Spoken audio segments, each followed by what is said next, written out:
What's going on, everyone? Welcome to another edition of the Legacy Spotlight. I'm your host, owner and founder of Vicktory Life, Dwight Vick, and today I'm joined by Highland High School head basketball coach Logan Miller. Coach Logan, how you doing, man? I'm doing well, man. Appreciate you having me on today. Oh man, thank you for joining, man. You and I spoke. It feels like a long time ago. It was during the season. I saw you a few times because your team was in the elite prep league. You guys had a great season in that league. You were coach of the year. Congratulations on that. Thank you. Yeah, and when we spoke, yeah, you're welcome. And when we spoke, we talked about you jumping on. I know you were really busy at that time, but I'm glad now. I know there is no off season because you also do a lot of stuff with AAU. So there is no off season, but at the same time, it's not as busy as you were when you guys were traveling all across the country and stuff like that. So let's dive into it, Coach. You know, I've been living in Northern Virginia for 25 years now, and I know a lot of people through my sports background. My son and my daughters were athletes. So you get to meet a lot of great people, a lot of unique stories. I'm getting more and more familiar with your story, which is why I wanted to have you on. I wanted you to talk about your legacy. Before we get into all the great things you guys did at Highland and, you know, all the players, Nate, and all the, you know, different things you did with that team last year, I want to talk about your foundation. Talk about like really where you from, your family, like how'd you get into sports, man? Yeah. Oh man. I went to Osborne High School my freshman year. I'm from Manassas, born and raised, and ultimately decided my sophomore year. After my sophomore year, I was going to go to Highland and reclass. Um, Isaiah Thomas had made the move out there from Osborne. I think he was kind of the first one to make that move and kind of get that ball rolling. And then I went out there with another kid from Manassas who was going to Manassas Park, Dylan Gaither. He was Mm, out there. So like we rode to school together every day. And then my junior year, I convinced one of my AAU teammates, who's mine now. He's been with me since I came back to Highland to coach. Is Rajai Johnson, RJ. hmm He came out his junior year and ended up graduated in 2014 together. So we, played for higher level. Laban All he was on staff with us last year. Another higher level guy who I grew up playing with. He went to Patriot, went to OP and Patriot, but ultimately felt like in the Osborne team at the time, like was so good. It was loaded. And Yeah. there just wasn't a whole lot of like I just first off I really wasn't that good at the time. I wasn't not playing and should have been playing, right? I just felt like I needed to go elsewhere. I needed to do an extra year. Academically, it was super beneficial for me to go out there and kind of get a little bit more serious about my grades. Um, so I would just say like making the move to Highland it started with Isaiah Thomas, who is another higher level guy who played right, and he made that move from Osborne out there, and the AD. I think he was in Manassas for a while. He was the AD at Osborne Park, so I think there were a lot of connections there from Manassas to Warrenton, which obviously is only 30 minutes hmm from where I'm at, so I think it just kind of it made sense. It was a simple transition. The commute isn't bad. It's against traffic. You don't hit traffic at all going out there. Like, it made sense for a lot of people in Manassas, and um, we just went out there, and because I went out there, I was able to go on and play in college. I don't think I was on the right path as far as athletics and academics to go play in college when I was at Osborne. But Highland really helped me just kind of, just clear the air, figure out what I really want to focus on, and ultimately was able to go to Christopher Newport, a school that I would not have been able to go to had I stayed at Osborne. Um, Wow. so like, we weren't I think we won 19 games my senior year at Highland. We were like 19-10 or something like that, but really had no real shot to win a state championship. We just weren't good enough, and the other teams were that much better. Yeah. And we like what Highland looks like now is not how it looked when I was there. I mean, RJ was our center at 6'4". You know what I mean? Like it just wasn't. It was not what it is now, and that's a credit to the coaches that have come through Highland after I graduated, and from 2014 to 2020. I mean, people have been building and pouring into the program for many years before I came back to become the head coach. But went on to play at Christopher Newport, and had a solid freshman year. But ultimately I had an injury, I had a foot injury that kept me out like 2.5 years. Um, Sophomore year, I redshirted. Junior year, I lost the year because I had already used my medical red shirt. Um, so didn't play either one of those years. Played the next year, but I mean, it just was never the same. And then I Yeah. dislocated my ankle my senior year. Opted to forego surgery. Got a cortisone shot to try to get it to a point where I could play, and finished out my senior season. But um, those injuries are kind of what led me to coaching, right? Being sidelined, and like you learn in those moments, right? You can really only put your time and energy into what you can control. You know what I mean? Yeah. Yeah. Yeah.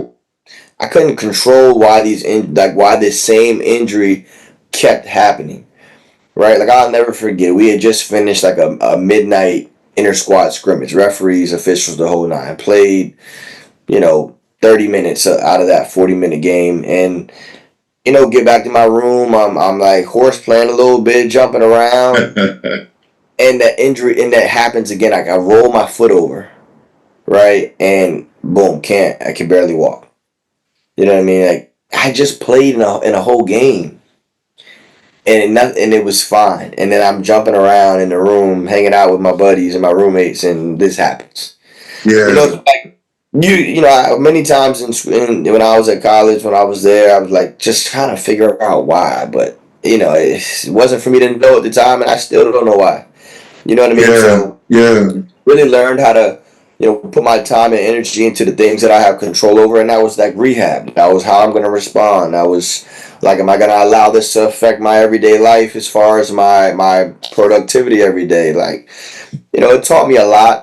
And being sidelined, having to watch, knowing I'm not playing this year, right? You try to find a way to be impactful for your group, for your team, and how can you not just be sitting there hanging out.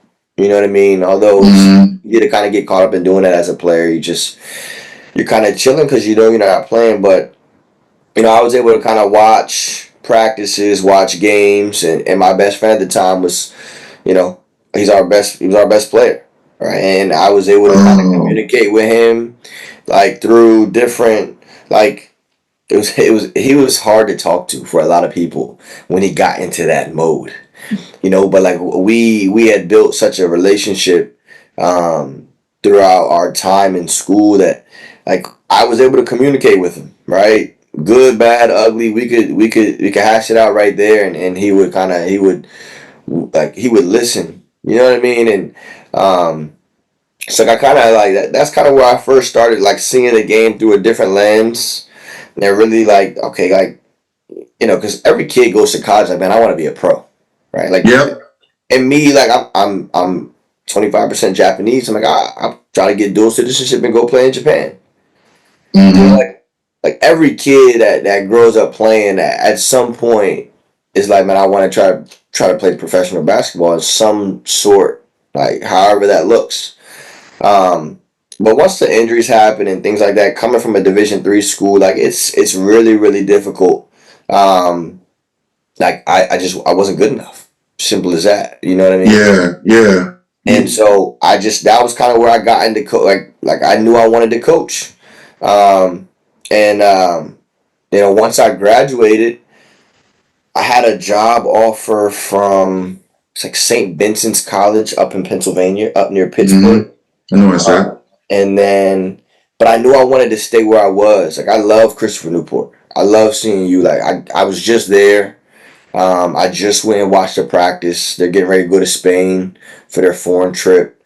Like, And coach, they got a lot of guys from Prince William and Fairfax, and even my area, 757. I interviewed Hassan Ahmad last year. He's yeah, one of my favorite people and player. He's transferred, but he came on and talked about all the local talent they have, and they won as you know, the national championship a few years ago.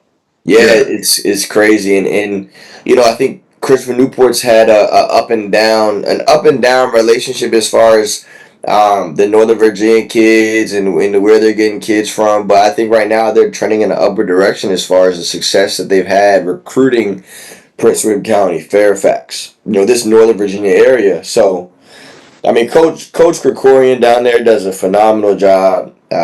Super defensive minded. Like, he knows how to get it done. He knows how to win. mm-hmm. He knows how to bring the best out of you.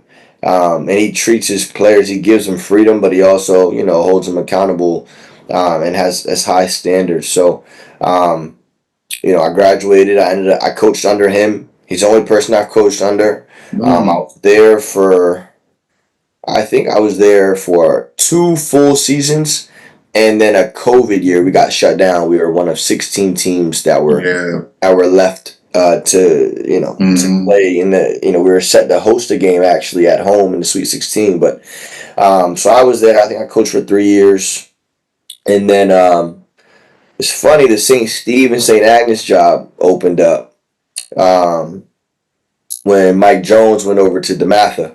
The math, yep. And I had reached out to my AD at Highland, knowing that he has a relationship with them, and say, "Hey, man, what kind of questions would you ask, and what would you be looking for in a head coach in the private school? On the private school side, what would you be looking for, right?" So he's giving me like we're talking like Coach Lee. This is my guy. We've had a relationship since like 2011, 2012, so he's giving me, this is what I'd be looking for, this is what I would do as an AD. Boom, like 3 days later, Highland died, like the Highland spot, it opens. So I'm feeling like, all right, I called him. He's like, listen, you got to submit your resume, cover letter, the whole nine. Like, you're going, like, this is not a shoe-in. I'm gonna hold you to the same interview process, the same thing as all the other candidates, and he did just that, right? Questions, interviews, the whole nine, and I, took it very serious. And ultimately led me to being selected for that job, which I felt super super blessed to be like just selected to come back to a place that gave me so much, and now I'm able to pour into the kids at Highland and the community, and try to be a positive impact for these kids. Not even like more than just basketball, because I am in the school every day. Yeah. So building the relationships with the student body and the teachers and the administration, and some are there, some of the same ones that are there that were there when I was there. What You is know, the role you have? What is the role you have in the school? What do you do so there? I proctor study halls, and I do PE. I do elementary Okay. school PE. I love the Right. little kids. Like they're like great. Super energetic. I'll hop in like the kickball games or the dodgeball games, and just have a good time. So it's great, man. Highland's been great to me. Yeah. And I love the direction that the program is going, but that's just kind of bit like that's like my journey right there that has Yeah. led me No. to where I No. am today. It's an amazing journey. It's also too. I was listening, obviously, and you talked about going to CNU. It's interesting how your journey took you from Osborne to Highland, and then from Highland to CNU. CNU, I'm very familiar with being a Tower 757 guy, and people don't believe me. I'm like, CNU used to be, an afterthought. It was a community college, and then it boomed into a Division III school with great sports programs, great location. It's tucked away in Newport News, but it's also a beautiful campus. It's growing. There's rumors that they're going to move up a level eventually because they continue to grow. And you also went to Highland, a school when you guys went, you and Isaiah and those guys transferred and went there. It was, Highland. Oh, I don't really know where that's at. And all of a sudden, now Highland is a household name here in the DMV, with the efforts of you and the previous coaches and the players and the talent they have gotten, and it merged and went on to play elsewhere. So you kind of been part of two programs in their early stages that have both become very well known and respected. Real quick though, with Osborne, were you there? Was Mike Dufresne the coach when you Yeah, were there? Mike Dufresne So was the head coach. He was. yeah, Mike's my guy, and it's interesting because I tell people again, historical perspective. I've been living up here 25 years. I moved here when I was done playing pro ball, and people don't realize, man, Osborne in football and basketball were nice. This is before Yeah, Patriot and Battlefield. Even when Patriot and Battlefield were still first built. I mean, yeah, Osborne has a lot of names. Basketball. I mean, Mike was a great coach. I mean, I remember taking yeah. my kids, my little kids, to the Osborne Stonewall games. And you write about the talent that Mike had on those teams, man. People, I And just want Stonewall to, was yeah, good. Stonewall was yes. good too. Like all the way back to when Darren Warren was there, the lefty, Mm-hmm. right? Mm-hmm. J.R. Washington was there. Marquis Yates was there. Brandon Mm-hmm. Chaka was there for a little bit before he went back to Battlefield. Like, and even Battlefield had a like during that time, Battlefield had young guys that were super talented, but that Osborne crew, like, and I kind of was like, I was a year younger than that, like that group that was together for so Mm-hmm. long. But like the Osborne group, like was, I mean, they were playing at Mets together. They were like that eighth grade year that they had at Mets under Frank Morton. Yes. I don't think they won a game by less than like 30, 35. You know what I mean? Like they were really good and they all went up to play varsity as freshmen. You know, and they figured it out, right? They moved on. So like it was kind Mm-hmm. of tough for me. And then obviously like we had a footer in Isaac Freeman, right? And we just would run and jump guys to death because you got a footer at the back. Like I mean it was the perfect recipe. Um but yeah, it was a lot of talent at Osborne, football, basketball. I mean, you look at some of the names that have come out of there. It was really really good, and it was super competitive over there. Yeah, yeah. No, I remember, I remember, and I'm glad you shouted out those guys because sometimes, as we move into a new generation, new era, it's good to show love and give people their flowers because you have to sometimes remind people of the talent that's been in this region, this area. You mentioned Highland, how you work in the school and you're there all the time and you have relationships that you love, especially with the students. Educate me and these listeners and people watching, about Highland, the school. Because, I mean, I remember, obviously, my son is playing college ball, but I remember when he was little playing youth sports, and I started to hear more and more kids say, I'm going to probably go to Highland. And I was like, where is that? Because, I know about the heavyweights, the DeMathas and the Bishop Irontons and all these other schools, good counsel. And then all of a sudden, over the last several years, I've been hearing Highland. And I was like, well, what? I didn't know. I've been in Warrington many times and didn't know. So give me an idea, and everyone watching who's not familiar, what is the culture like? What kind of school is it? Is it kindergarten through high school? How does that work? Yeah, so it is a K through 12. I think it goes even a little bit younger than kindergarten. Oh, okay. Uh, but it's basically broken down into three buildings. You got the lower school, middle school, upper school, and it's I mean it's your typical it's a private school, right? There's nothing super special I guess about this schedule. But it is a traditional school, right? So like I think right now when people hear private school that they're not familiar with, it's like, oh man, it's one of those schools that popped up overnight. Where's the credibility? Like Highland's academic Mm, reputation is one of the best in the DMV.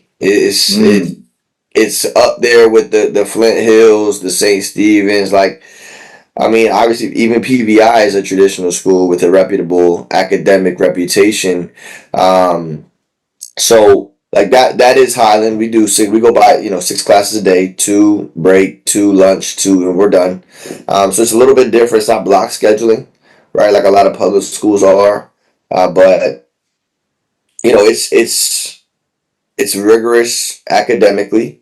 right? You can pick between regular, honors, and AP. In our program, basketball specific, I mean, we've had a variety of everything. We've got guys that take regular classes and do well. We've got guys that take every AP class they could possibly find and do well.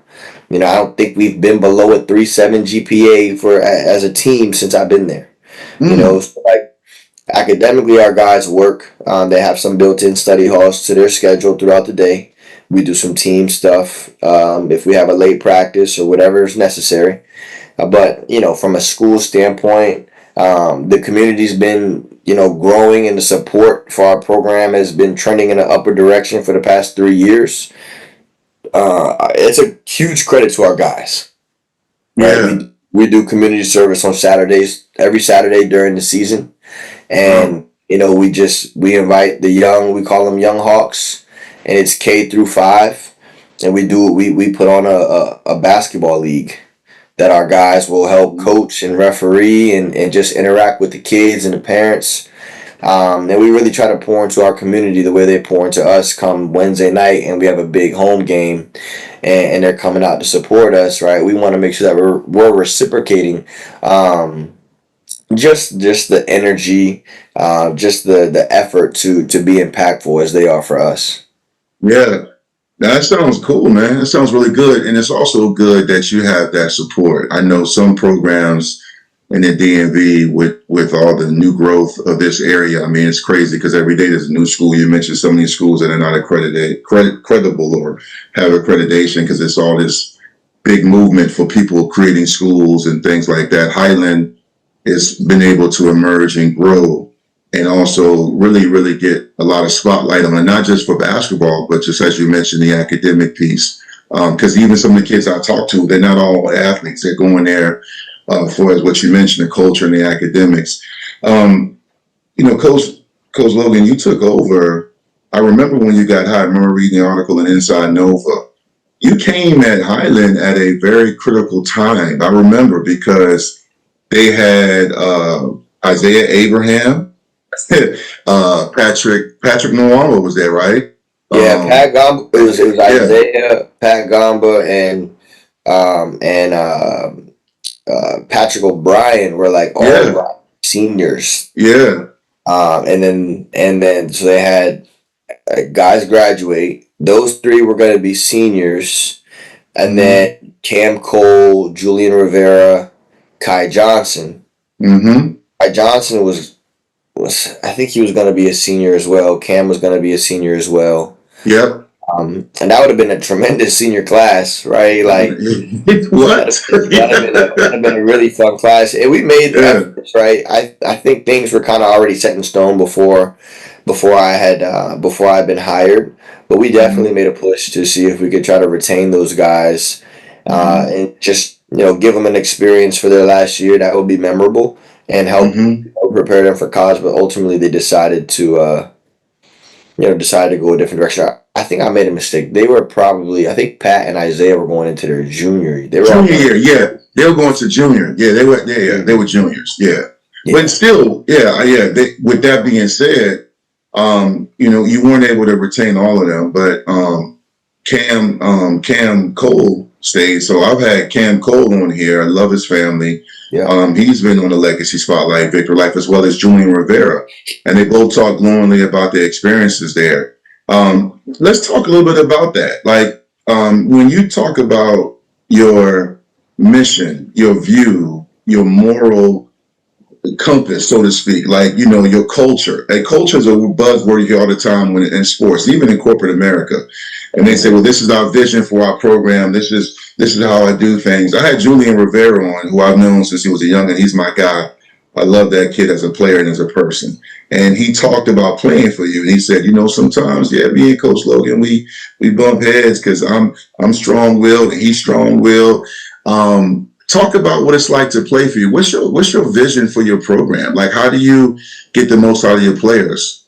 Yeah, so we first off, I'll never forget being on that, like the day I came in for the interview, did the interview, but I also like had like a little side mini interview with Cam and Julian, and like they were asking questions because like as returners and guys that are committed to the program, like, Coach Lee gave them some say and some voice as well, which I think is super important. And I think that right there, as far as them knowing that their say mattered, and that part of the process, like that kind of is that mirrors how I am as well, where I like to give my players a voice. I want them to grow as leaders. I want them to feel comfortable speaking up and asking questions or giving input or disagreeing, right? Because like disagreeing and having that dialogue, being able to tell your coach, well, but I'm seeing this on the floor. Can we do like I wanted them to feel confident and comfortable saying that in the moment, whether it be a timeout, whether it be in practice, and like obviously Julian never missed an opportunity to, know that we would butt heads at times, right? Like, I'll tell you a story. This was his senior year. Julian, like, not for bad reasons. Like I would say, yo, you got to leave the gym. And it might have been a little bit more colorful than that in the moment, right? But and it happened. He wasn't the only one. It happened to multiple guys. It happened, with whoever's day it was. They might have been, other things going on, not locked in, not focused, whatever it is. You just got to go out, reset, take a moment, and come back in and just kind of flip that switch. So when I excused Julian from the gym, I thought to go home. You don't want to be here, go home. Mm. And we've like I've said that to guys before, right? My man went home. He went home. Like and he came back the next day, and he apologized to his group. Like he was phenomenal. Like Julian was amazing to coach. Had him for 3 years. It wasn't always pretty, right? Just as far as like his whole process, right? Like especially with like the recruitment, right? Like man, he was so under recruited and What? Beyond under recruited. like 6 years ago, Julian Rivera's coming out of high school. He'd have had every Patriot League school on him, right? It just the times, he was a kid who in this time just I'm sure he was one of many. Dude, obviously, we felt like he was super deserving of multiple scholarship offers from the Division I level, but and that made it tough, because there was a lot of pressure in as far as like him performing, us to try to make sure that we're getting his stuff out to the right schools, right? Like it was a lot, but coaching Julian was phenomenal, and truthfully, like the last 2 years. Like as far like you talk about being the heart and soul. Obviously, we had Nate, who is a phenomenal human being, and obviously super talented basketball wise. Like Julian, you could argue he was like the heart and soul of our group. No, I you know argue for me. I actually said that behind your back. I said that to other coaches. I said that to him. I said it to my son Isaiah. They're very close. I say that all the time. I mean, Nate got the headlines, rightfully so. I mean, he's a 5-star. He had everybody calling you guys, but I always said Julian was the heart and soul because not just because he was the point guard, but because he talked, his leadership, his personality was infectious, and he just, to me, has a high basketball IQ. I'm always going to advocate for Julian. I thought he was great, and I'm glad you said that. We joke because we played that senior year. We played games. We played a game without Julian, and we played a couple games without Nate. We never lost a game without Nate. We lost a game without Julian. You know what I mean? So we give Nate a hard time. We joke about that, but no, and our first year with Julian, with Cam, obviously Nate wasn't there yet, but it was Julian, Cam, Kai, DJ, who's another Prince William, started out at Patriot, went to Fairfax Christian, and then Evan Brown, who's another Prince William County kid who. And when the Gainesville Middle, it was from that Gainesville area. I mean, you're talking about 5 Prince William County kids on that team in our first year, and we were able to pull off a state championship on the Division II side. I think when everybody left, the Isaiahs, the Pats, the other Pat, like it was kind of like the team was kind of depleted and nobody really knew what was going to happen. And, we just tried to come in and teach these guys and continue the development of understanding how to win, and coach them hard.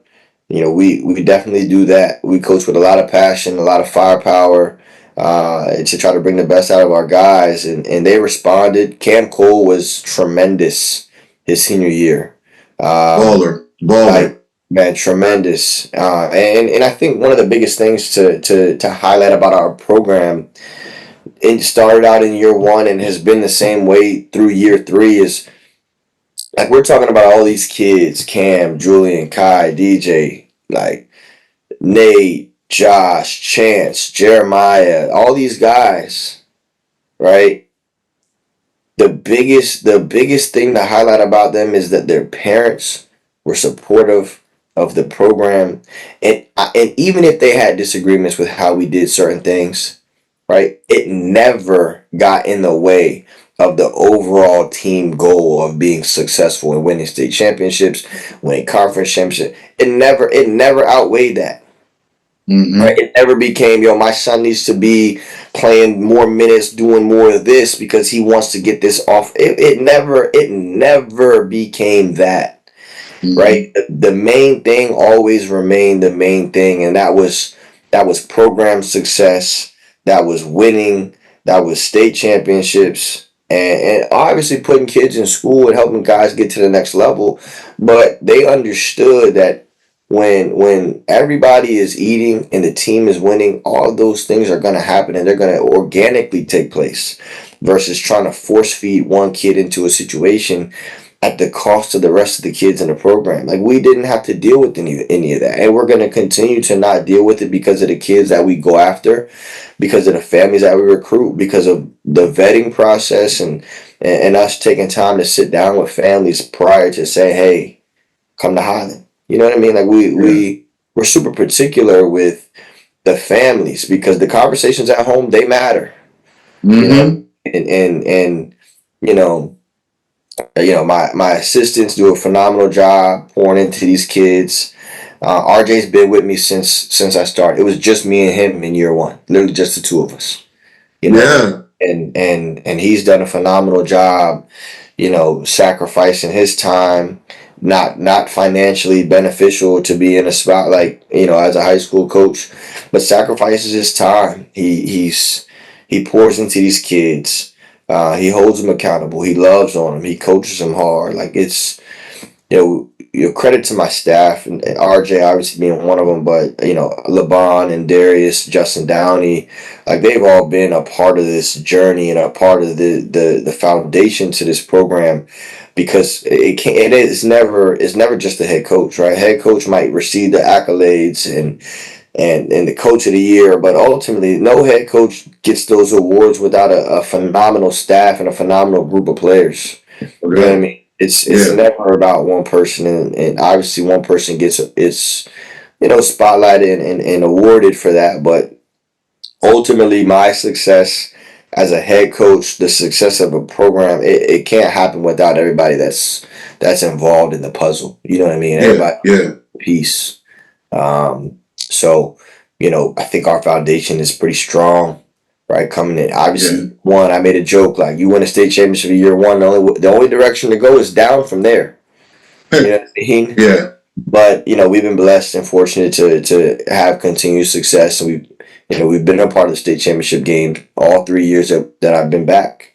You know, Yeah.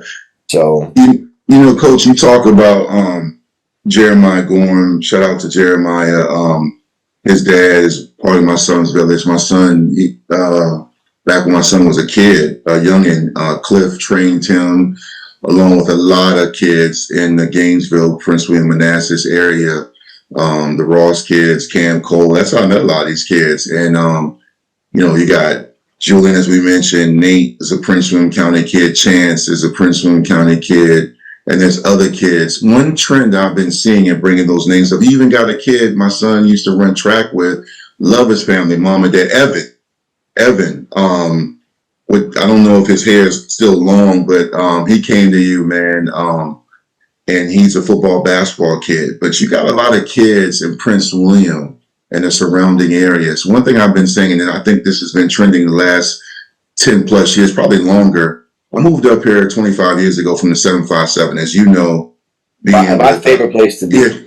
Yeah, well, you know, since being down there, especially also with your time with Loaded, you know how geographics and DMV 757, 804, there's always arguments online and social media.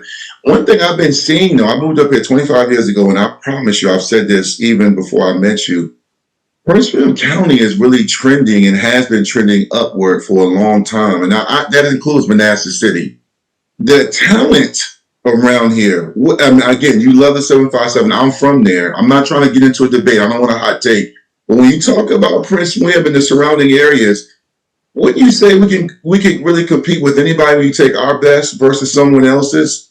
Absolutely. And what people don't understand is you don't see, like, there's been times where you don't even see Prince William County kids. They never even set foot in a school in Prince William County, right? So people forget about some of the kids that are from here that never went to school here, and they went out to DeMatha. They went out to, a WCAC school or whatever the case may be. I mean, you dated all the way back, and not even all the way back, because you're not old, but like you look at a kid like Justin Robinson, right? Yes. Shout out to Justin. Never went to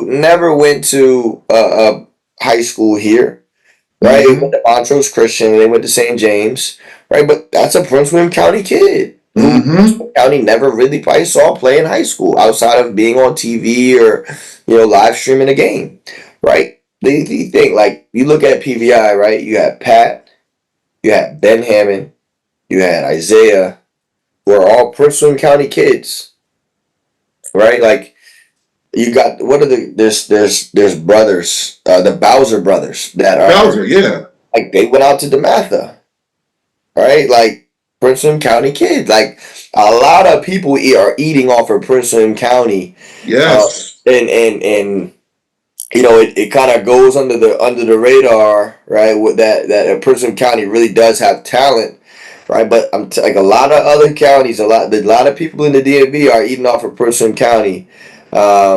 We recruited Xavier, that was at Potomac.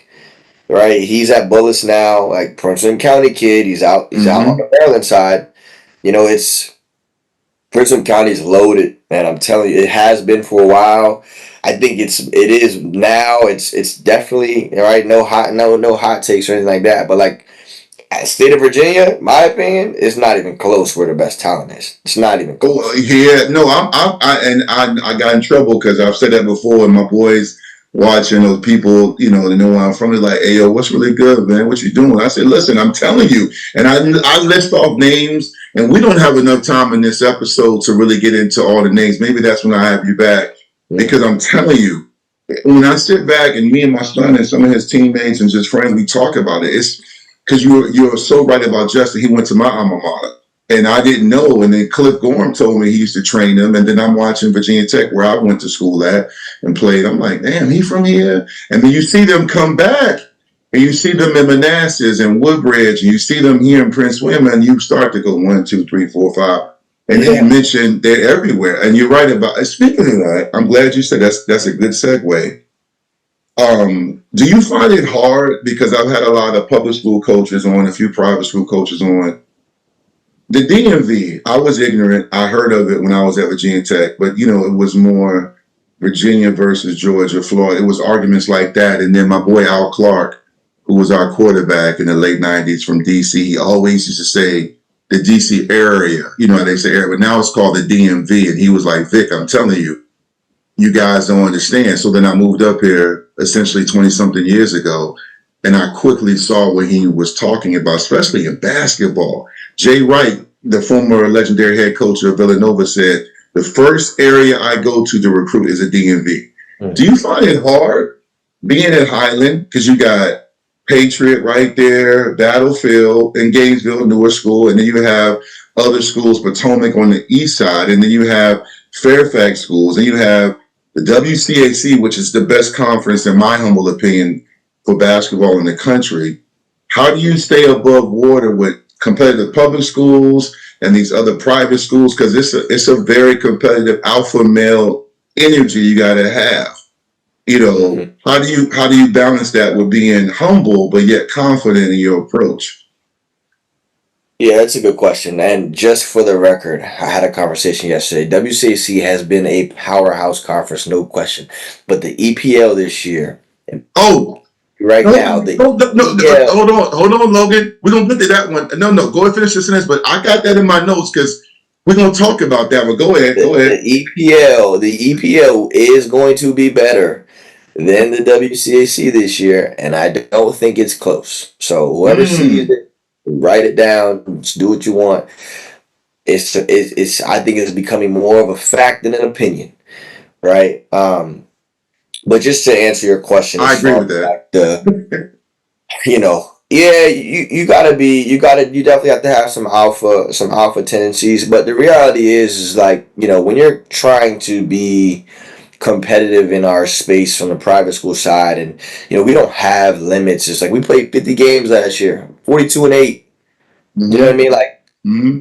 it's never about saying, hey man, so and so doesn't do this for you, or this program is bad, come to us. It's never about, like, we don't do that when in our recruiting strategy and pitches. It's really about what we can do for you and what you can do to help us. Where do you fit in our program, and how can we help you like obtain the goals that you're trying to get accomplished? You know what I'm saying? And it's never about, and I learned that when I was coaching at Christopher Newport and I was recruiting. I got a number of guys who helped me grow as a recruiter, and who kind of just showed me the way of doing things. It's never about bashing another program. That's not something that we do. We don't. From myself to my assistants, like, it doesn't happen. It's all about how our program can help you and where you fit into our program. Right? Here's what we do. Here's how we do things. Right? This is why I think it's beneficial for you to be here. Right? And that's how we go about our things and our recruiting pitches. Um, just to kind of be a little transparent. Obviously, we have selling points, as everybody does when they're recruiting, public or private, because these public school coaches act like they don't recruit, but they do. They absolutely do. And so it's all about us. It's never about your current program or your current coach. It's not my business to speak on. It's not my, like, I got no skin in the game. If you like that, whatever's going on over there, like, that's totally separate from what I'm talking about. So, No doubt. just kind of how Yeah. we do things. So you talk about going 42-8, and this is kind of we're transitioning now into the Elite Prep League and your team last year. And this is going to be a hot take. This question, and I'm gonna put you on the spot. Is last year's team with five-star native men, Jeremiah Gorham, Chance, Julian Rivera, and others, best team in Highland High School basketball history? Yeah, it's not even close. Not even close. Nah, Okay, is that because of what y'all did or the talent that was on that team? there's multiple reasons. I'd say the biggest thing is because, like, you can have talent and be dysfunctional and, like, not figure it out. That group figured it out, Mm-hmm. right? Got to a point where we could practice. Now, they watch this podcast, they'll disagree, but I felt like it was like an hour and a half of practice, and we could get out of there, by the time January hit, right? Because they had been together for 2 years, but, like, that was it. The chemistry that those guys had, and, like, that entire team, the chemistry they developed was what put them over the top, right? Because you look at some of the games that we played, and Prolific is probably one of the biggest wins in program history, right? Arguably the biggest win. And they had multiple guys. They had guys going to LSU. The guy went to, obviously Darren Peterson's at Kansas, Michigan. Like, they had a whole slew of guys that were slated to go mid-major plus. And now you look at where our guys finished, right? We had three guys go Division II, and we had 2 guys go Division I, right? So how does a team like that compete against a group that is number 1 in the country at the time, right? What made that team so great, and what makes that team the best team in the history of the program, in addition to the success that they had, was how connected they were and how connected they still are. You know what I mean? Like Jeremiah said it in the beginning of the year, and he was like, teams go on runs. Things aren't looking good for us, but I don't ever feel like we're gonna lose. And he kind of coined that whole, like, we put it on our state championship rings this year. Like, they got the power of friendship behind them, right? And they were close. They golfed together. They're doing stuff off the court, all the time, right? Like, that's what separates the team. They loved playing together. Mm. And that right there takes a team from being really good, being talented, to being a great championship team. A team that their relationships are going to last so far beyond that season. It's going to be hard to top, obviously, with the talent as well. But that's it's a good bar to chase for our next groups. Like, obviously we Oh got a yeah. new team now, Oh right? yeah. Graduated all 5 starters. So Yeah. we definitely have had some work to do in the off season, but I'd And say people are looking to get their lick back too. we had a rough June. Right? No doubt about it. We had a rough June, but I'm telling you, we got the pieces. You don't win championships in June, right? So we took No. it. We took those losses, and worked. Humbled us for sure, right? But I'm telling you, when we figure it out, which we will, this group is going to be really, really special. You mentioned special with this group, and maybe when we get into the winter and the seasons, I'll have you back because basketball is my favorite sport, even though I was a football standout and great player. But basketball, I love basketball. And Nate Mint is a player who, when you watch him play and you see him in interviews, and you can just see him from afar and even up close, loves the game. Very humble and approachable young man. I saw him early on. He played a little bit with DC Premier when my son Isaiah and Tay Barber played with him, and then he obviously left and went to Loaded. But before that, I saw him at Colgan, and it was obvious the kid was talented, and he grew and grew, and his game just got better and better. As I mentioned earlier in this episode, he was the headliner, along with a great group of players and teammates and friends. Just give us a little bit of a snapshot into Nate Mint. Obviously, we're going to learn more about him as he does his thing at Tennessee. I've seen the documentaries and things like him. I even saw him featured on the Netflix show with Iverson and Shaq.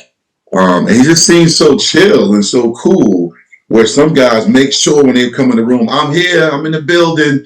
I find it fascinating, man, because to have a signature shoe, to be in the DMV with so much pressure, so many guys in your ear. You mentioned his family. I know he comes from a great family, but how was he like to coach? And I know the basketball piece, but just talk about Nate. I just find it interesting because he's still a player we're learning about. What was it like? Yeah, it was awesome. Super low maintenance, right? Like, really, really Mm-hmm. low maintenance. Parents were super low maintenance. They were, super supportive of everything. His brothers were super supportive. They came to games, the whole nine. But Nate was just, he's really big in his faith, and is super grounded, and the level of humility that he to this day has maintained with the success, with the spotlight that he's been under for the past 2 years now, hasn't changed him at all. And just wants to be a kid. That's one of the biggest things. He's goofy. He loves to interact with the kids. I mean, there was one point last year where he had a free block during his schedule, and he came up to the second grade PE class just to play basketball with the second graders. Yeah, Nice. like, he's all about giving back. He's all about, service and community. And, it's very clear that he does not ever feel like he's bigger than the program that he's a part of. It's very clear, the humility, the background of his family, of his mom. He's a big mama's boy, right? Like ties her shoes in public. You know what I mean? Wow. Big mama's boy. So I think his foundation far beyond when he came to Highland was set for him to pan out to be successful no matter where he ended up. And we're appreciative that his family trusted us to be a part of the process. And honestly, it's probably most critical years as a junior and senior in high school. Right? He could have left and went to a lot of different places. Could have went anywhere in the country he wanted to. You know what I Yeah. mean? For his year. The truth is, I didn't re-recruit him once that summer. He went to Nike camps. He went to all kinds of stuff. He was everywhere. There was really no question. Like I didn't sit down and have a question. Hey man, what are you thinking? You coming back? You so and so's recruiting you. Like we didn't have that. So he's a really special kid, special player, as all of our guys were in that senior class. All played a role, all played a part of each other's journey, and all contributed to the success of one another. You know, Hmm. so Hmm. but Nate was good. He was awesome to coach. Um, so he set the standard for being a good person, having high character, as all of our guys did, for the next guys to come.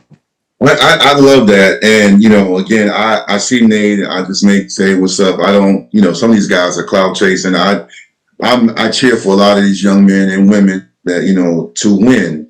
And not just the game, but just, all on and off the court, on and off the field. And I've been told by multiple people, he just was a class act.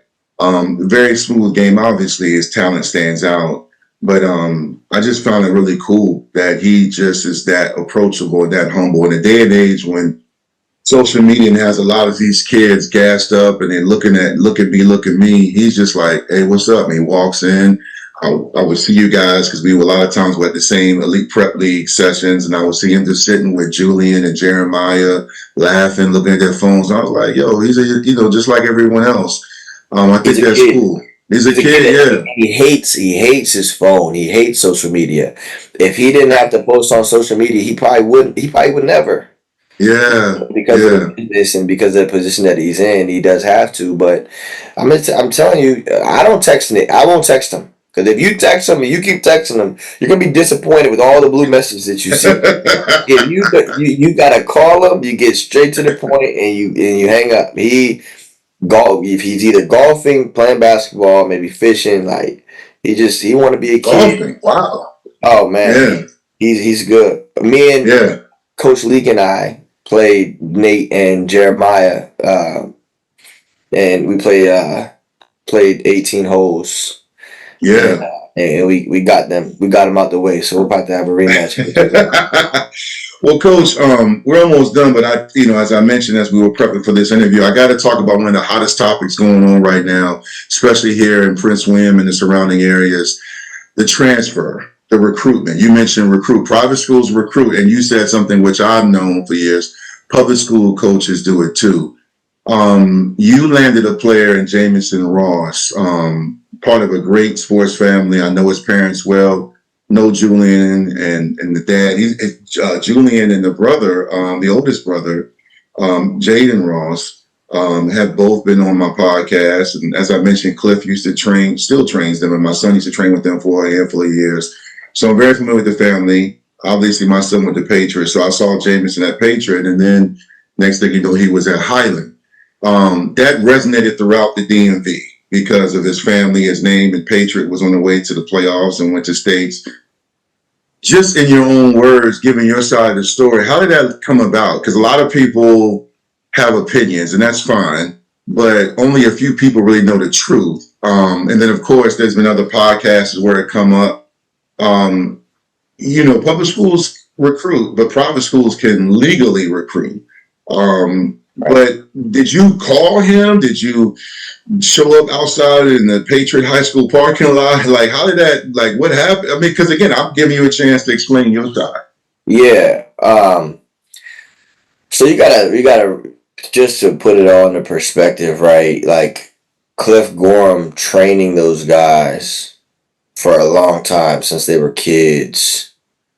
Jeremiah playing with Jacob, Mm-hmm. AAU Dream Chasers days, Yep. um, with Dante Henderson. Like Mm-hmm. we recruited Jacob Ross from Lehigh to come back for his senior year, right? I recruited Jacob to Team Loaded and coached him that last year. He was on the same team with Nate and those guys. The relationships that had been built with the Ross family was dated back far before Jameson's situation came about. And also like Jameson started like he was doing the media, the camera stuff. He was filming, putting together mixes and Yeah. can't like doing all that stuff. So like Jameson was in our gym 4 times a week, whether it be filming a practice, or, recording games. I mean, he was even riding with Jeremiah's family to our away games to get footage.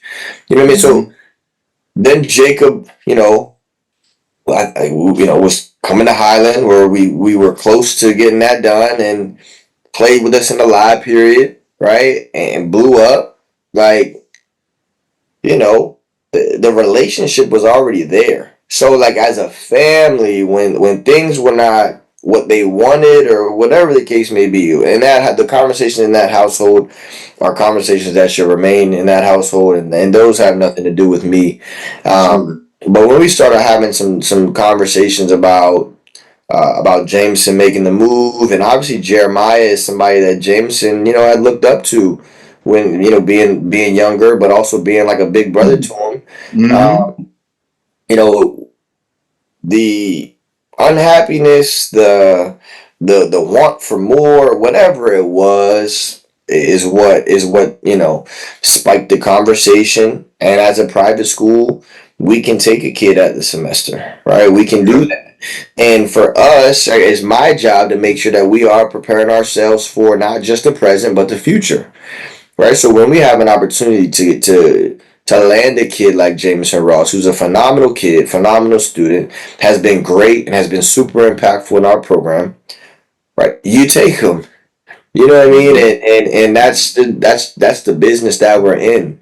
Obviously, a lot of discrepancy with how that situation plays out, and I think pending which side of the fence you're on, right, that kind of dictates how you want it to go. Mm. And that's in any recruiting scenario. Yeah. It Yeah. is the timing might have like highlighted it a little bit more or made it a little bit more like serious, but the reality is there's always two sides. You're always either losing the kid or you're gaining the kid, right? And you always feel some type of way in that process, right? Like again, it's gonna be good or bad. It just never feels good. Like after my first year, right? Evan Brown started every game for us on a state championship team as a freshman. We lived with his flaws. He Yep. left. He left. And I felt like there's a feeling of emptiness. Right? I felt like I felt like somebody took my girl. Realistic. Like Yeah. that's how hard it hit me because Uh-huh. like you really do like love your group and love your kids and pour into them. And Evan was a kid that was coming in. We were doing 6 a.m. workouts, like individuals with him, like 3 4 times a week. Right, that relationship had been built. We had poured into him, and he was wanting more, and we were doing that, but we lost him. Mm-hmm. Mm-hmm. And we tried to keep him, tried to get him back. Ultimately, we couldn't. So I got bit on that side as well of that feeling, but. Jameson's situation was, I think, it was going to happen at some point. Um, and it ended up happening mid-year, which obviously is not a beneficial situation for the program that he was in at the time, right? It's hard. It's hard. You lose a starter. That's not ideal. But at the end of the day, it's the game, it's the business, it's the recruiting, it's the world of high school sports, and everybody is doing it. It just sucks when it happens to you, right? Yeah, And yeah, and we'll have days where we lose kids too, right? yeah, But we do focus on making our program and our situation one that people don't want to leave. yeah, We yeah. really take pride in doing that, and and nothing's gonna change. Like the recruiting is gonna continue as long as you have private and public schools. Like it's gonna continue to happen. Kids are gonna continue to opt to go to private schools, and some kids are gonna opt to stay public, right? Like coaches don't really have control over that, right? That's a family decision. It's a financial commitment, right? Like every kid at Highland pays money to come. Hmm. Nate paid to come to Highland, right? A lot of people are like Mm, they hear that they're like, no way, he paid. yeah, He had a tuition amount that their family was committed to and responsible for. Like so it isn't really like a whole bunch of shiesty stuff going on. Like, but we recruit. And I'm a Prince William County guy. I grew up here. Like I got relationships here. I recruited this area when I was at hmm, CNU, mind you. So like I'm familiar with a lot of people and programs, and and I got my assistant is good at what he does as far as recruiting as well. So you know I think the success that we've had is gonna allow for us to land some more really good kids and good players, but we're also Adidas. We're also an Adidas. We are an official Adidas school. You know what I mean? Like, I don't know what other programs do, but like our kids don't pay for gear. They don't pay for shoes, socks, compressions, sweatsuits, backpack. They don't pay for any of that, right? Like, so while it doesn't really matter, like kids and families do appreciate that. Oh no, they do. I mean, They yeah, they do. appreciate not They do. having to spend more on $200 shoes. Right? Not Yeah, that they can or can't afford it. That has nothing to do with it. But the gesture of being able to say, "Hey, man, here's a pair of shoes for the season," or "Here, you'll get another pair." Here, like those are all things that are like college like. It's what happens to the next level. You know what I mean? Like, which we're a college preparatory school, so um, we recruit. We're actively in the community trying to find the next best kids and families as we recruit both. And it's going to continue to upset people. It's going to continue to people are painting pictures of how certain transfers happen, how this goes, or whatever. You can people are going to paint the picture one way or another. We have no control over that. But at the end of the day, everything that we do is genuine, and everything that we do is for the best, for the benefit of our program. So no, you're right. And I wanted you to speak on it because over the last several months, really the last 2 years, it's been a hot topic. I saw Carlos Poindexter. He's been on my show multiple times. He's become a friend to me. He tweeted, I went 12 plus years without losing a player, and now I've lost three in the last how many months. It's impacting everybody, but to his point, he's also landed players that have transferred to his school from other public and private schools. And most recently, you guys got the kid from Potomac, correct? The guard. yep, I Amani. can't remember. Amani. Thank you. I always say Amari. Amani. So, look. With that being said, you guys are in a special fraternity, so to speak. You public and private coaches. You guys are high school coaches. So when you see these guys, you mentioned it's what we do. We have to. This is what we can do. It's not personal. Is there tension? Is there beef? I mean, I'm not trying to make it out like East Coast versus West Coast, but Yeah. is it awkward? Is it hard? To be honest, like I haven't really seen Sherm. Right, we're not really in the same spaces. I don't really Hmm. see um Aunt Mills from Potomac. And just to kind of clarify, like Like Darius Wilson is one of my assistants, of course, and he has his program Mm-hmm. at higher level. The just as I referenced a few minutes ago, the picture that's being painted in that particular situation, like, it's wrong. But nobody picks up the phone to say, "Hey, what really happened?" Right? Darius got a lot of backlash for that situation with Amani coming to us because Darius uses Potomac, right? But the reality is Darius got put in a really difficult situation. Not only by myself, but also by the opposing side of being, in Potomac for higher level workouts and practice. Right? Darius had nothing to do with Amani coming to Highland. Mm-hmm. Right? Like, I had a conversation with his dad. I had a conversation with Amani. Like, when Darius walks into the weight room, sees Amani, he was like, "Oh, what are you doing here?" Right? He Mm-hmm. didn't, and like, he had nothing to do with it. And you and the argument can go back and forth whether he should have given that coach a heads up or should he have not. I mean, think about it. If it's me, if he does, and that costs us the kid, and because it gives them a heads up to say, I'm gonna do this, or I'm gonna come back and try to re-recruit him back. Like, hold his coaches hold they got people holding transcripts, not over there, not at Potomac. I'm not saying that, but in the past I've experienced where you know schools make it tough for kids to leave by withholding transcripts, by not getting a teacher recommended. Like, it's just like, why would he go tell them that when his loyalty is with us and he's on staff here? You know what I mean? But so, like, we didn't even include him in the recruiting process. But yet he's the one that's getting the backlash, and he's the one that's getting, his name is being drugged through, whatever you want to call it, because it appears that he was he did that. He didn't do anything. I talked to Amani's dad.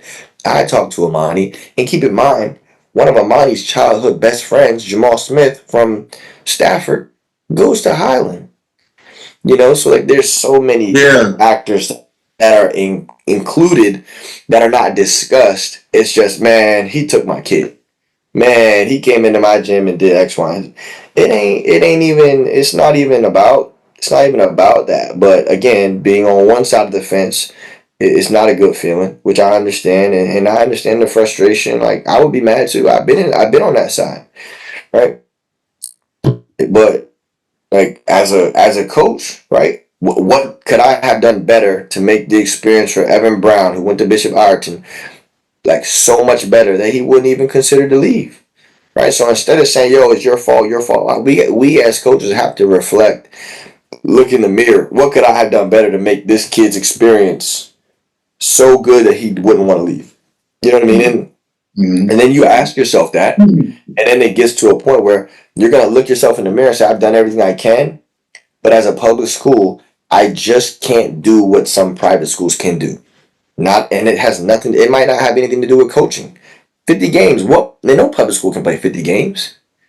No public school is gonna go play in Boston on a Wednesday night, right? Like, go up to play in the American Dream, the mall in up in New Jersey, and play on a court in the mall. Like, public schools just, right. I think, like, John Marshall did it. Right, they were the only public Yeah. school from John Virginia Marshall. that Yeah. went up to play in the Throne. Right, Mm-hmm. but, like, again, they've been a national powerhouse for a long time. Right, that those Yeah. guys out there do a good job, and they've earned the right to get that. But they're keeping kids. You know what I mean? So the whole transfer situation, right? It doesn't feel good for the coach that's losing the kid, but ultimately, um, it's part of the business. It's the game. I think you're right, and I also It's will also add. important to, like, pick up the phone, right? You feel like, I'm not calling you to say, "Hey, this kid's about to leave," because it's not my place to do that, right? That's the family's business to share. It's not mine to share, So, like, it's everybody has their preference on how they want that situation to go. I don't Mm-hmm. think that there's, like, a right or wrong way, right? Mm-hmm. Obviously, there's certain situations that could go different directions, but at the end of the day, like, they're going to be handled how they're going to be handled. You know what I mean? And it sucks in the moment, but it's just the name of college sports right now. It's where everything has evolved to. I mean, you look at the college side. The college kids are jumping around like crazy. No, it is. No, it is. And I think it's all about adjusting and meeting expectations and also trying to figure out how to continue to, not just with public, but private, to elevate your program in the ever changing game of high school and collegiate sports. I also think there's one advantage you guys have, which I've talked a lot about, and you hinted towards it earlier in the episode, was the Elite Prep League. I felt like last year, not to knock the year before last year, but I thought last year with Highland joining, Mount Zion being loaded, I said that right, Mount Zion, yeah. Yep. And Fork Union was very good. Master Nutton was good. Hargrave was loaded, and there were other schools. I always say Pokemon, Perkyman, Perkyoman. I always joke because that's why I screwed the name up. But and I know because those guys, Jack and those guys are my guys, so I see all the new teams coming. That league is insane. You talking about top to bottom? It was last year was off the hook. This year, the word on the street is it's going to be even better. It is. They just added Western Reserve, and the kid Ant Thompson that plays for Indiana Elite.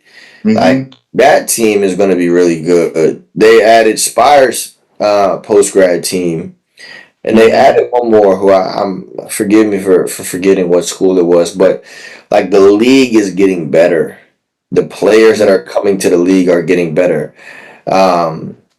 I think that there's going to be some sponsorship, some brand sponsorship coming soon that's going to get behind the league to make it even more lucrative for teams to try to join. And I know that they've turned down other programs that are trying to join just to make sure that it doesn't become watered down. You know what I mean? Yeah. Chris and Jack do a phenomenal job. I think Stan is the media guy over there. He does a phenomenal job. He's with Loaded as well. But the EPL, like I tell when we recruit families and kids, it's like we're one of the only traditional schools where it's not post grad. We don't have post grads. Yeah. And so like this year, for example, we got a bunch of sophomores, juniors, freshmen that are going to go play against these fifth year, 19. Well, that's what I was saying. Last year, after the game, I hung around, and my son, Fort Union, y'all came back, made it close, and y'all pulled away, and I stayed and watched some of the other games, and I was talking to some of your parents, and because they know me and my wife, and we were just talking about, they were like, man, Fort Union was so physical, and it's just what a great experience for their sons to be going against guys that are older, but also recruited like them. It was competitive, and you guys had a battle with Mount Zion and then Hargrave, and then you hosted some post grad piece, having a high school kid play against it. Because when you and I were coming up, when open runs and open gyms were outside, you and I were going against guys that were 24 years old when we were 16 because we were outside playing against grown men. But now it's a different time. Unless you go to Lifetime or something like that, you're pretty much doing your training and that stuff. So that's a big opportunity to me and an advantage you guys have at Highland to be in that. That was very smart. Was that your decision to get in that league? It was, but the relationship with Chris and Jack. Right, Chris was on that Loaded staff last year for 17, and our relationship just continued to develop, and now it's to the point where I talk to him every day. Right, like Chris and I, and our relationship is growing. But obviously having Nate in that league, it does positive things for the league. But just as Nate helped that league as far as maybe a little bit of recognition, that league did way more for Nate. Right, like the physicality. Just all that stuff, like the 20-minute halves, right? Like what senior wouldn't want to like get that feel for what a college game really is before they even get to step foot on campus?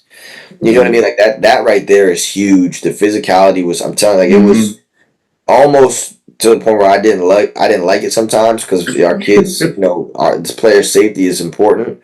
Yeah. But like those guys got to experience something that a lot of other high school kids didn't get the experience, and now this next Mm-hmm. group for us, they're gonna get the experience for multiple years. Like, think about how prepared they will be when they get to where they're going college wise, because they've experienced this. You know what I mean? So the EPL is phenomenal. Now we are still in the MPSC, which is the DMV League Conference that Yeah. we in, Mm-hmm. um, which helps us, which has been also another really good league, right? Like, you just look Mm-hmm. at what Clinton Grace did out of the live period. Like, man, they got a great group, like a really really good group, and we've had battles over the last 2 years where we both have Hey, played championships. first of all, I joked with Julian one time when he was on my pod, his senior year, because Patriot played them one year. But y'all, I felt like, did y'all play them? I know it was four. Did y'all play them 5 or 6 times one year? It was We Julian. played I was them. like, good Lord, y'all played them every week. Yeah, I think that we played them maybe 4 times. I think it was four, maybe, Okay. but Yeah. it seemed like a lot. It really did. And they do a really good job over there at Clayton Grace, and they got a really good team again this year. But our league is constantly growing. So we're fortunate to be able to play for 2 conference championships. You know what I mean? And obviously the EPL and the NPSC are our two of choice, and we feel like it prepares our guys, top to bottom, and being a private school that we don't have like a official start date rule to where we can or can't. We can go practice right now if we wanted to. We don't have those limitations that public schools do. Um, so we spread our EPL games out. I love the EPL. It's so good. It's ran very, very well. It's organized. The coaches are supportive in the conference, right? Like, when we go to other events, and us, school in the conference has seen this team, like, the coaches are all willing to help. Hey, I got a scout from this game if you want, Yeah, they do. They do. like, super super supportive of one another and the success that they want to see everybody have. So the EPL is good. We're going to continue to do it. It's going to continue to grow, and I feel fortunate that we are part of that. Not necessarily the first year, but like, we are in that foundation group. I feel like, as far as Yeah. when we joined. So EPL is great. Looking forward to it. And I'm looking forward to seeing the continued growth of the teams that are brought in, and the players, and the creativity, above what's been done thus far. Yeah, I tweeted. I'm heavy on Twitter. I'm on there running my mouth and having fun. But I tweeted. I think it's the best prep league in the nation. I know. Maybe a few people looked at me sideways, but I stand on that. Especially last season, and then what they're doing this year. And you mentioned the coaches. I know with my son, he had multiple offers, and he went to Fort Union, and he really blossomed as a young man, as an athlete. And I used to tweet his highlights, and he would tweet them. And there were opposing coaches retweeting them and talking to other college scouts about him. And I was Mm-hmm. like, oh, that's how it's supposed to be. Now, one thing before we wrap up, Coach, you're not, just going back to the conversation about public and private, because this is going to be going on for years to come because of where we are in the DMV.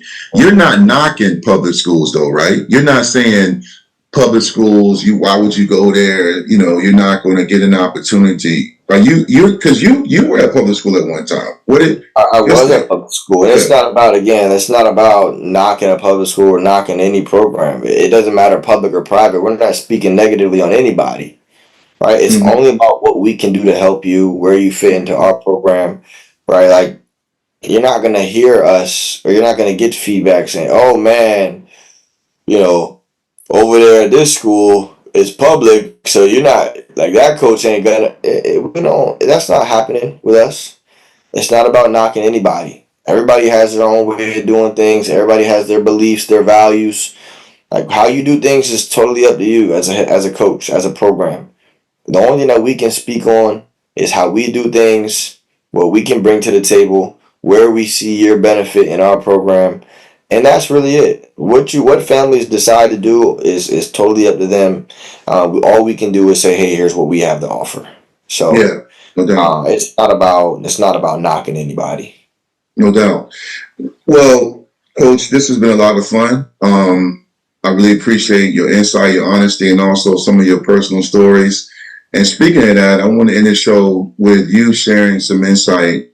Obviously, at one time you were a prospect, a player that had goals and dreams, just like the kids you coach. And you mentioned the injuries and how that really derailed your plans, and how a lot of times when you think about it, those injuries, unexpected and at times difficult, kind of prepared you as you were still part of the program and talking to Highland's best player, and motivating and mentoring and helping him, even though he was your brother, kind of foreshadowed you getting into coaching. So with that being said, man, how do you want to end it?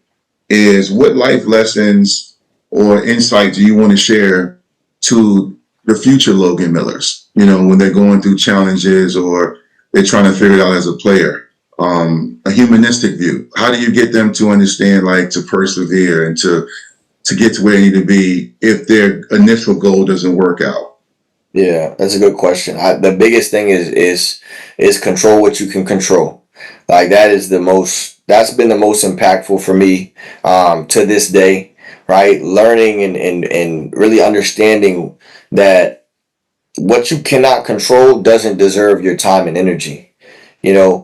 And like you can't control why an injury happens. I can't control why the strength in my foot or whatever it was caused this injury. I can't worry about, but I can control my diligence in the rehab. I can control my response to a negative situation, right? So I would say the biggest thing is to really focus on what you can control, right? And it takes time.